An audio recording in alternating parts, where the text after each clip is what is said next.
दुनिया की सबसे अजीब और रहस्यमयी घटनाएं जिसके बारे में जानकर आप भी हैरान हो जाएंगे। नंबर 1, 1924 में फ्रांस के ग्लोजेल विलेज में रहने वाले 18 साल के एक फॉर्मर एमाइल फ्रेडन अपने फार्म में खड्डा कर रहे थे। तभी खुदाई के दौरान उन्होंने कुछ डिस्कवरी किया जिसमें कुछ टेबलेट ह्यूमन बोन्स, मिट्टी के बर्तन और टूल्स थे। उन टैबलेट्स पर यूनिक सिंबल्स और इंस्क्रिप्शन बने थे जो काफी कॉम्प्लेक्स हैं।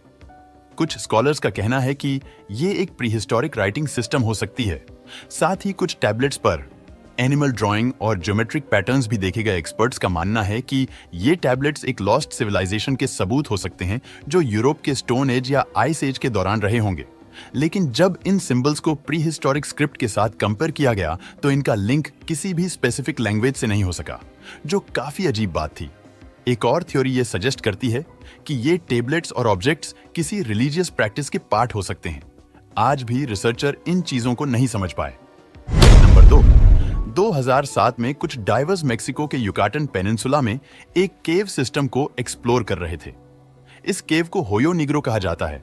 ड्राइव करते वक्त उन्हें एक बहुत बड़ा अंडर वाटर पिट मिला जिसमें उन्हें कुछ मानव हड्डियों के अवशेष मिले। ये एक बहुत बड़ी डिस्कवरी थी क्योंकि ये कंकाल 12,000 से 13,000 साल पुराना था, जो अमेरिकास के पहले सेटलर्स का एक रेयर एविडेंस था। एनालिसिस से पता चला कि ये कंकाल एक टीनेज गर्ल का है। लेकिन इसमें सबसे अजीब बात ये थी कि वहां इस कंकाल के साथ कुछ और प्रीहिस्टोरिक एनिमल्स के भी कंकाल मिले थे जो समय से मैच नहीं करते। ये स्पीशीज आइस एज के समय के हैं जो 10,000 साल पहले विलुप्त हो चुके थे। रिसर्चर्स के लिए ये बात काफी सरप्राइजिंग थी कि इतने अलग अलग टाइम पीरियड के कंकाल एक ही जगह पर कैसे मिल सकते हैं, जबकि उनका समय और ओरिजिन बिल्कुल डिफरेंट था। नंबर 3, 1775 में एक व्हेलिंग शिप हेराल्ड आर्कटिक रीजन में ट्रैवल कर रहा था। तभी उन्हें ग्रीनलैंड के पास एक आइसबर्ग से अटैच्ड फ्रोजन कंडीशन में एक घोस्ट शिप मिला जिसका नाम ऑक्टेवियस था। जब हेराल्ड के क्रू ने इस शिप को एक्सप्लोर किया तो उन्हें ऑक्टेवियस का पूरा क्रू डेड और उनकी फ्रोजन बॉडीज बैठी हुई मिली। कैप्टन अपने कैबिन में एक डेस्क के सामने बैठा मिला जिसके सामने एक लॉग बुक खुली पड़ी थी। जब हेराल्ड के क्रू ने उस लॉग बुक की एंट्रीज को देखा तो सभी हैरान हो गए क्योंकि उसमें लास्ट एंट्री 1762 की थी, यानी ऑक्टेवियस 13 साल तक आर्कटिक के आइस वाटर्स में भटक रहा था। लॉग बुक से यह भी पता चला कि ऑक्टेवियस 1761 में अपना कार्गो चाइना डिलीवर करने के लिए नॉर्थ अमेरिका से निकला था और अपना मिशन कंप्लीट करने के बाद चाइना से वापस आते हुए आर्कटिक में उनके साथ ये घटना हुई। हालांकि उनके साथ एग्जैक्टली क्या हुआ था ये अभी भी एक मिस्ट्री है। नंबर 4, 22 फरवरी को जापान के हिताची प्रोविंस के एक फिशरमैन ने एक अजीब ऑब्जेक्ट को समुद्र के किनारे देखा।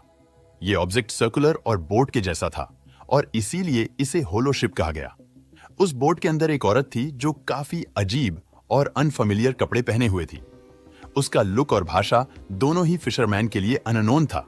बोट के अंदर स्ट्रेन सिंबल्स और एक बॉक्स था जो वो औरत टाइटली पकड़े हुए थी। वहां के लोगों के मुताबिक वो औरत करीब 20 साल की थी जो किसी अननोन भाषा में बात कर रही थी जिसे वहां के लोकल्स समझ नहीं पा रहे थे। लोग स्पेकुलेट करने लगे कि वो किसी फार ऑफ लैंड से आई होगी। इसीलिए बिना उसका राज समझे फिशरमैन ने उसे और उसकी बोट को वापस समुद्र में भेज दिया जहां वो डिस्पियर हो गई।